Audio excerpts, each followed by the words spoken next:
Hi guys, it is Deirdre Elizabeth, and I haven't made like a normal kind of lifestyle sort of video in a while. Feels like a really long time, but I looked last night and it's only been like 5 days. So I thought it was a couple weeks, but it's only been like 5 days. And that still feels like a long time because I was posting every day, but I've been trying to post less and live more because that's what I should be doing. Anyways, I'm here to tell you today to talk about spending money and how the world has mind effed us into shopping and spending ridiculous amounts of money and how they're doing it. And I think you'll be surprised in some of the ways that the media and large corporations and large retailers are manipulating us into emotional states where we're spending money, because our spending money habits are coming from emotion. 99% of the time they're not coming from logical thought. I will be honest with you, I use my YouTube channel kind of like a diary, so I talk a lot about my feelings and myself. I probably overshare. I tell you stuff I shouldn't be sharing on the internet, but I do. I want everyone to know how real I am and that I'm real. I'm not one of these girls on the internet where life is perfect and everything's wonderful. Like, life is wonderful and everything is perfect, but it's perfectly imperfect, and it's the bad days that make the good ones greater, right? And it's the Mondays that make the Fridays fabulous. And, you know, that's just how we have to look at things. But even myself, when it comes to spending money, I have realized I had to look deep into this, because I have to tell you honestly, I don't make crazy money, but I make a decent salary. I probably make a better salary than a lot of people. And it's not amazing. It's not amazing. What I take home is garbage because of taxes, so I can't imagine what it would be like to make even less. So I have a hard time. I struggle. I don't have money to create savings. Like I told you my car scenario, like I'm trying to buy cars off these ghetto effers that are selling them online, and instead of just going and leasing myself a brand new car, because I can't afford that, right? Because of all the student loan debt I have. And I probably overeducated myself for this reason emotionally, and I did a lot of these things because I was lonely. I had to realize it, that my emotional driving factor and why I make bad decisions most of the time is loneliness. And it gives me a sense, and it does for everybody, when you shop, when you buy something, it gives you a release of endorphins, and it gives you a pick-me-up, and like dopamine and serotonin and or endorphins that are happy hormones, and they make you feel good. Or not necessarily hormones, but you know what I mean, same sort of thing. They do release happy hormones as well, but like neurotransmitters and that sort of stuff. So I have learned that I have to be careful. Like if I'm feeling like I've had a really hard week and I'm really stressful, the first thing I want to do is go and shop. Now, you guys know I'm a thrift shopper, and I'm a thrift shopper. I started that way out of necessity, and I like to think of it as a choice now, but truthfully, it's out of necessity too. And once in a while, I'll buy something at the mall, but I'm talking like twice a year. Most of the time, I buy stuff at a thrift store, and I'll get anything I want from Aritzia or Wilfred or like Armani, all kinds of stuff. I get it at thrift stores. But that being said, I still have no business being in a thrift store at sometimes. There are times when I get a paycheck, and by the time I've paid my bills, I am wondering how I'm going to buy groceries at the end of my next week before I get paid again. Okay? And I have no business being in a thrift store looking for a discount on a pair of Aritzia dress pants for work, because I have enough pairs of dress pants for work. But I do it because it is an emotional pick-me-up, right? If I had a group full of girlfriends or something like that, I'd probably would rather hang out with them or do something, but I'm not. I've spent so much time in school and just by myself and with my kids, I didn't develop a strong group of girlfriends, and I don't make friends or personal friends in my business, in my work.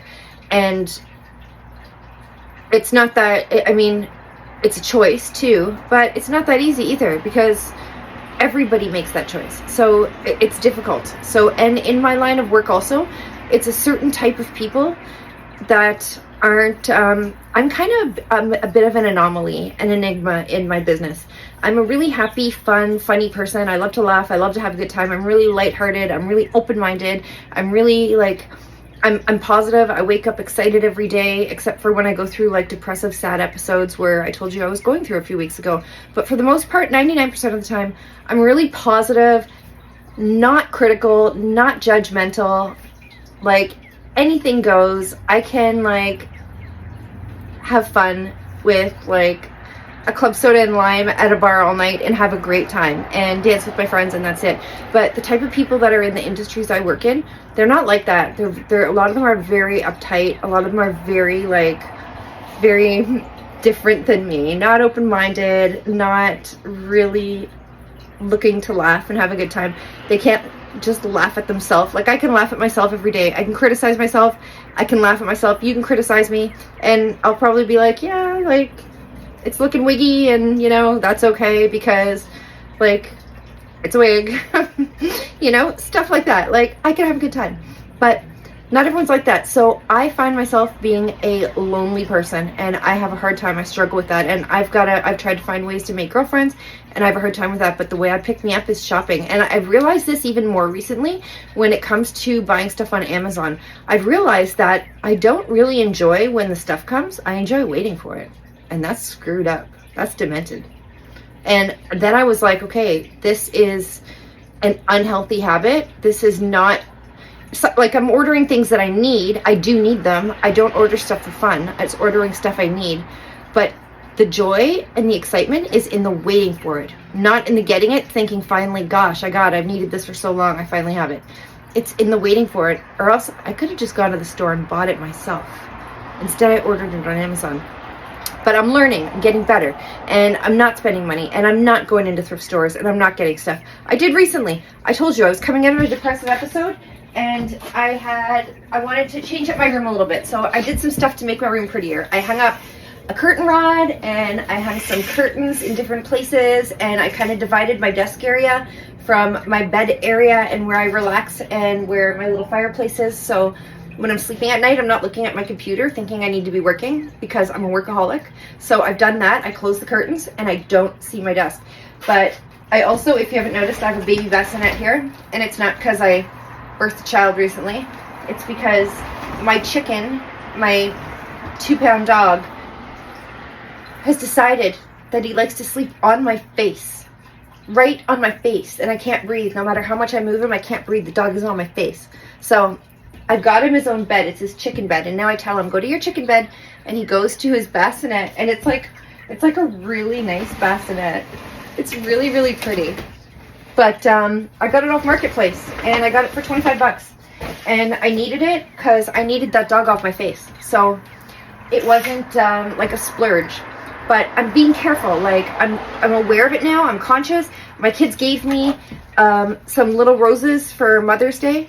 And like, instead of going to Dollarama, even Dollarama, because I buy my stuff from thrift stores and Dollarama, and like, even like this flower arrangement I bought a few months ago, I made it. Everything here is from Dollarama, and I made this myself. So I do everything from like dollar stores and thrift stores, okay? Or stuff I can print up, like artwork, I print it up and I make it myself. Sometimes I paint it myself, to be honest. But like this, instead of hitting Dollarama and buying a flower pot for my roses, I grabbed a mug that was sitting on my kitchen shelf, an extra mug, like I've got a few of them, like it's a mug, and I planted it in the mug, and this will last a few months until it's too big and it outgrows its mug. But instead of running out to buy something right away for it, this is what I did, because I'm being conscious not to spend right away out of emotion and as soon as I get the urge. So, but this is the thing. We all spend out of emotion. It's not just me. And we do it out of feeling like we're filling a void, whatever that void is. For me, it's friendship. I'm lonely. For other people, maybe the void is that they feel like they don't have the things other people have. It's comparison. Comparison, again, is the problem. Advertisements on social media. You see all these influencers and you see people buying all this crazy, beautiful stuff, and you think, like, if they can afford it, why is it I can't? I went to school, I've got 2 degrees, I've got a master's, I've got a doctorate. Why can't I afford to do this when they could do that? why can, like, this is how the world works. This is how we think. When most of it's given to them, and it's just hand given to them. And I believe a lot of retailers and corporate companies are behind a lot of the stuff that are influencing us that don't even have anything to do with their company, such as things like amazing looking vacations with big groups of girlfriends going and having these amazing trips together. It makes us feel like, why can't I afford to take these amazing trips? And I'm so sad, I'm so lonely, and what are we gonna do? What are we gonna do about that? And these emotional voids that build up in us, we try to fill them. And what are we gonna fill them with? If we don't know ourselves and don't have things we enjoy, we fill them with things. And it's a very brilliant way to drive people straight to spend money, to buy things, whether it be experiences that they don't even really enjoy or want, just to say they've had them or just to do them. And you might sit there and find yourself, if you really reflect, not having a great time, or like clothes or shopping, or even driving me to the thrift store because I'm lonely and I can spend like 50 bucks at the thrift store, and because it's a thrift store I feel like it's okay, but really it's not okay because I can't afford to spend 50 bucks at a thrift store right now.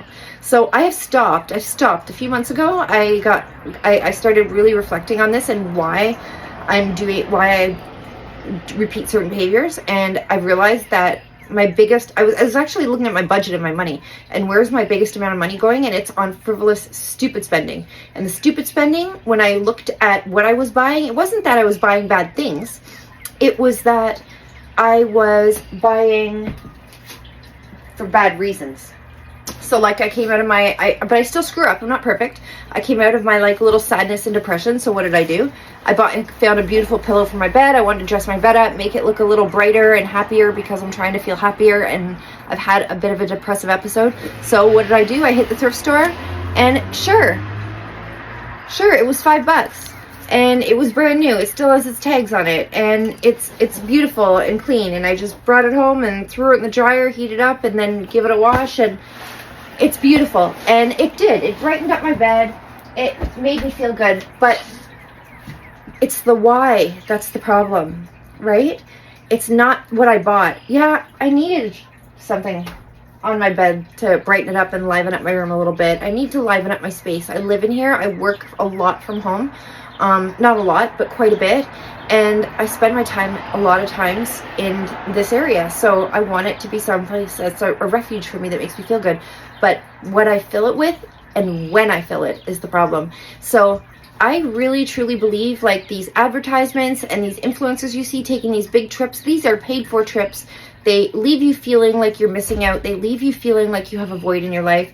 If you don't go and buy a trip, if that's not the point of it, maybe you're going to fill that void by hitting the mall, or buying a lot of takeout food that you don't need, or going to the grocery store and killing it there, or buying some new appliances, or whatever, spending it on experiences. And I think I have a solution for this.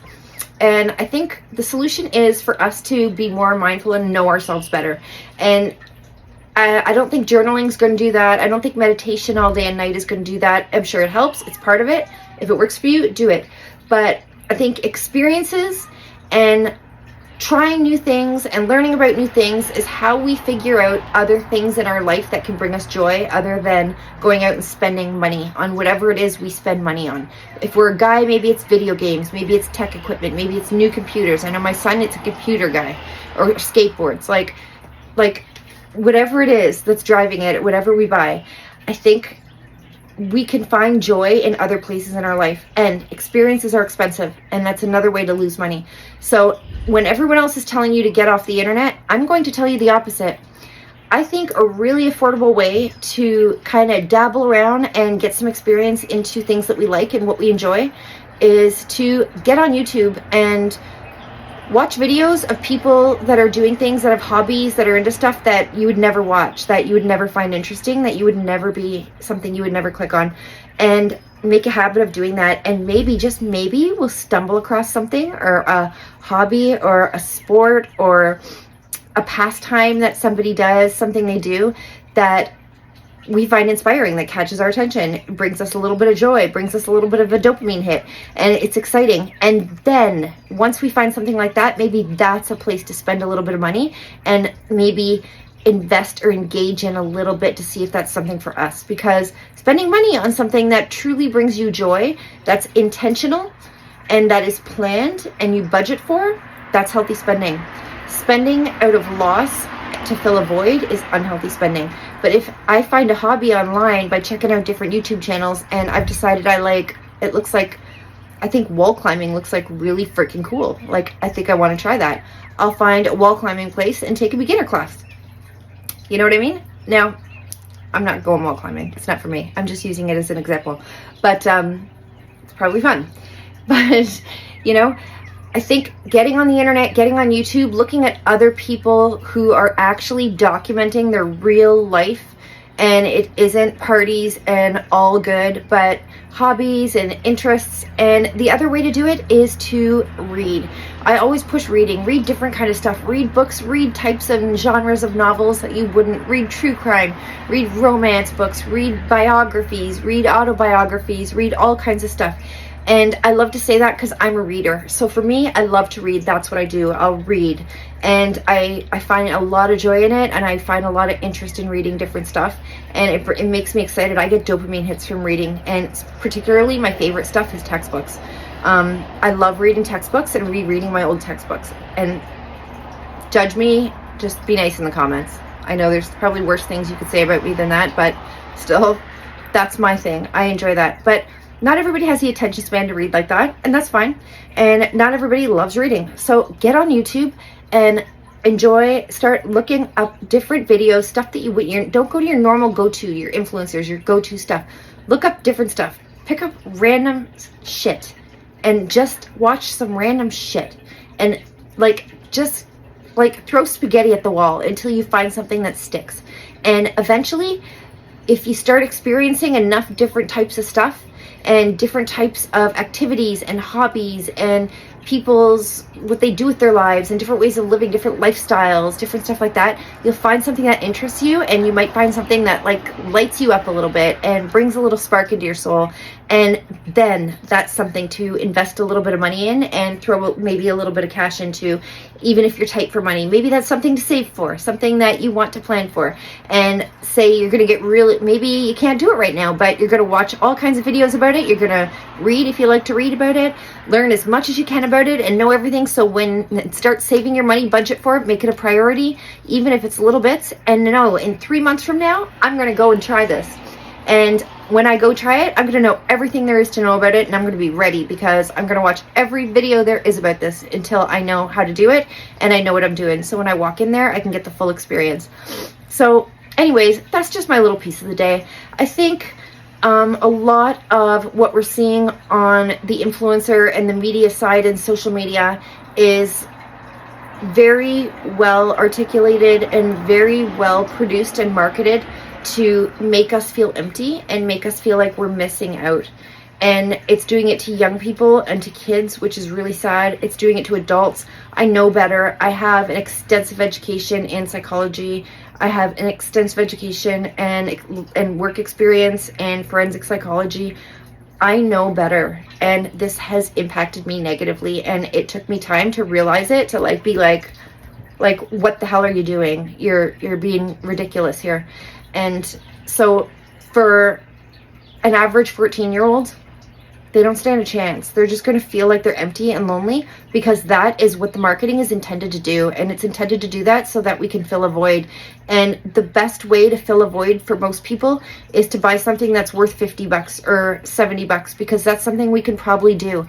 We can't go and spend the $15,000 on the vacation with the group of our friends and our family. Maybe we don't have that family that takes us on that trip. Maybe we don't all have the same thing and come from the same place. And you know what? But most people can throw together $25, and maybe if it's their last $25, that kid will still go buy that pair of shoes, and they won't buy lunch at school for a month, or they'll skip out on paying for a school trip and they'll go buy a new shirt because they feel so sad and empty at that moment. So I think we need to be mindful of our kids, be mindful of the young people around us that we can influence, and of ourselves, and look at what we're doing with our money. Look at where we're spending it. and look at why we're spending it and when we're spending it. It was the when that made me realize what was wrong with me. It was the when, and it was always times when I felt like I needed a pick-me-up, and it did that exactly. It gave me a pick-me-up, and that's how I knew it was an issue. So I found better ways, and I'm managing it, and I'm paying attention to it, but only because I'm aware of it. So guys, be aware, reflect, think about this. Think about this. Is this you? Maybe is there something that you're doing because of a need, or because of a feeling of loss of something, or a missing out, or like you're missing something in your life, whatever that something may be? Because if there is, there's better ways to fill that void. And we don't need to spend money to do it. We've just got to be a little creative, a little intuitive, and have an open mind, and be aware of things that are out there, and increase our awareness and grow, have a growth mindset, and just make it a mission to learn about different things and things we don't know, and really embrace a growth mindset. That's all.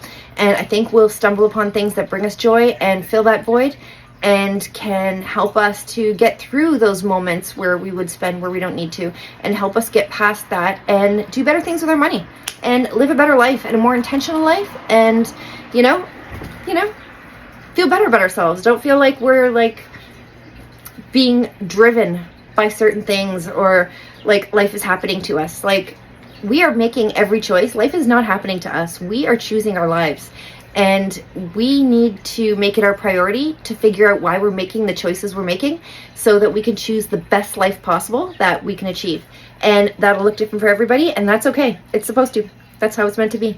But let's all do that. Like, let's be aware, and let's make decisions to help us choose our own lives, and choose where we're going, and the decisions we're making, and how we're living from day to day, and month to month, and year to year, and where we want to be in 5 years, because that is up to us.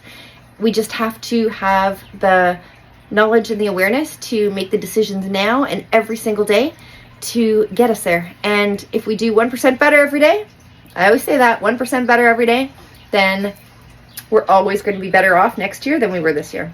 So there we go. That's my video, guys. And I hope everybody enjoyed it, and I hope it's useful. I hope it's helpful. And if you liked it, please subscribe. It's probably too late. If you don't like it, you probably clicked away long ago, but if you haven't subscribed and you're still here, subscribe for me, and give me a thumbs up, and comment, and tell me if you feel like this, or if I'm just a psycho. And I'll see you guys soon. Have a lovely Thursday.